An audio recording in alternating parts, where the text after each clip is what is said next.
Archie, you've known all the great players, you've known all the great managers through the years. Times are different now, obviously. It doesn't seem like there's the same relationship between players and presenters and hosts. But back in the day, you would holiday with some even Scotland players, wouldn't you? You were closer to players, I think, because the internet didn't exist. So you had to be very close to them to get any kind of information. So I got close to players like Richard Gough, Billy McNeill, who was my co-commentator in many of the games because he was excellent at it. People like Jim Baxter you had a drink with occasionally, just to get information, because it wasn't long distance communications that we have nowadays and what we're doing at the moment.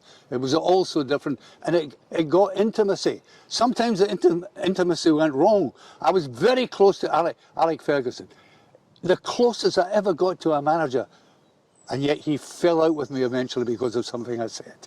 That's the way the game goes. You got very close to Kenny Dalglish, maybe a little bit too close at one point. Well, I admired Kenny as a player, not just as a Celtic player, but as a Scotland player as well. And we were on holiday once, and my wife was sitting at the pool, and Kenny knew her very well. And he just came and playfully pushed her into the pool without realising two things. One, she couldn't swim, and even more importantly, she just had her hair done expensively by a Spanish hairdresser. It vanished entirely. She wasn't too happy with Kenny, regardless of how brilliant he is with a ball between his feet. And is there one, if you're looking back, is there one person that was a real pal? Would you say was it Billy, or was it Willie Miller? Who was a real close pal to you? I think probably between John Gregg and Billy McNeill. I'm not trying to balance it here, but really the person I travelled around the world with and took to New Zealand just to see a friendly, a waste of time, because I told them, Ali MacLeod didn't go and see the opposition, you'd better do it.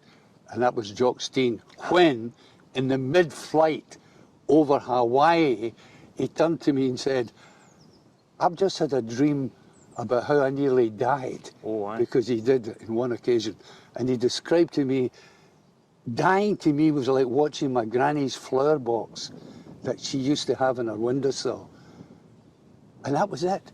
His description of possibly dying. That was Stein. And then, of course... And I can't forget that. Ah, yeah. So he had some sort of premonition, or he'd imagined his own death. There was a premonition there, and then, of course, the sad night in Cardiff when he eventually went. Yeah. And I remember interviewing people, and one man said to me, I'd rather be out at the World Cup and have Big Jock back. And he was a Rangers supporter. Yeah. Yep. Archie, do you still get, I know you won't be in Germany, I know your family are all going over to Germany this time around. Do you still get excited? Is that the word? I'm a wee boy. I went to my first Scotland-England game in 1946 with my father. He passed me over the heads of the crowd, which they did in those days, with shouts of, watch the Wayne, and so on. And Jimmy Delaney scored 2 minutes to go, 1-0 for Scotland. And ever since then, that wee boy's inside me, kicking every ball for Scotland. And it's an effort to try and be neutral and objective. Thank you very much for your time, Archie. That's wonderful. Thanks.